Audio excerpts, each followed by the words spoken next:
Hello and welcome to Med with Sam. My name is Dr. Samira and today we're going to be speaking about panic attacks. So today's question is, why do people who are having a panic attack breathe into brown paper bags? If you're new to this channel, welcome. I'm so glad to see you here.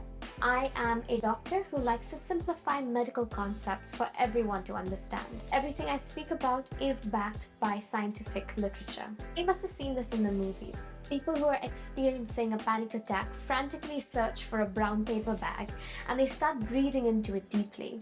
Somehow that seems to cure their panic attack. Have you ever wondered why they do this?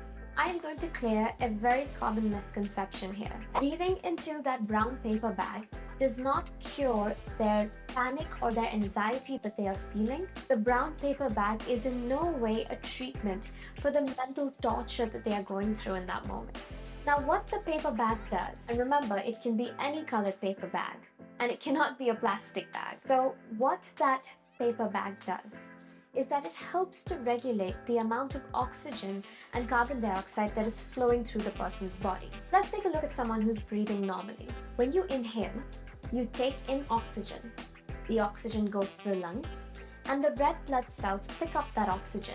They then go to the rest of our body, which needs that oxygen for their function. Once the cells have used that oxygen, they leave out carbon dioxide because that is the waste product. The red blood cells then pick up that carbon dioxide and bring it back to our lungs, and our lungs help us exhale it out. So this is how we breathe in oxygen and then we breathe out carbon dioxide. Now, a person who's undergoing a panic attack doesn't breathe normally. They hyperventilate, which means they breathe in deeply and very fast. Now, what happens here is that when they are breathing, they take in a very little amount of oxygen or less oxygen than they should be. But moreover, what's happening is that they're washing out a lot of CO2 or carbon dioxide. Now, you might think that's okay, right? I mean, anyways, our body was trying to get rid of all of the carbon dioxide. But the point here is that we are actually washing out excess or too much of carbon dioxide. We don't want to wash out that much. Now, why, you may ask? Here's a fact that you won't be expecting. Now, we all know that our brain controls all of our body functions, from sleeping to eating to even going to the toilet in the morning. So our brain has a center called the respiratory control center that also controls our respiration. Now, what you might not know is that this respiratory center depends on having a little amount of carbon dioxide in our body to tell it what to do.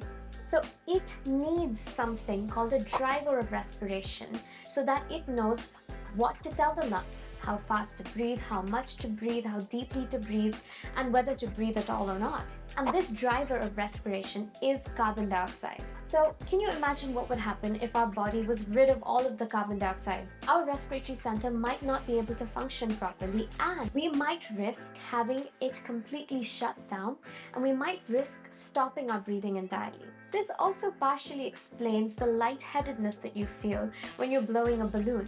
Cool, isn't it? Did you learn something today? If yes, be sure to subscribe to this channel, hit the like button, and make sure you leave a comment if you've liked something or learned something. I also love feedback, so if you'd like to say you didn't like a particular section of this video, or you'd like to ask questions and you'd like something else explained, then let me know in the comments below. Bye bye!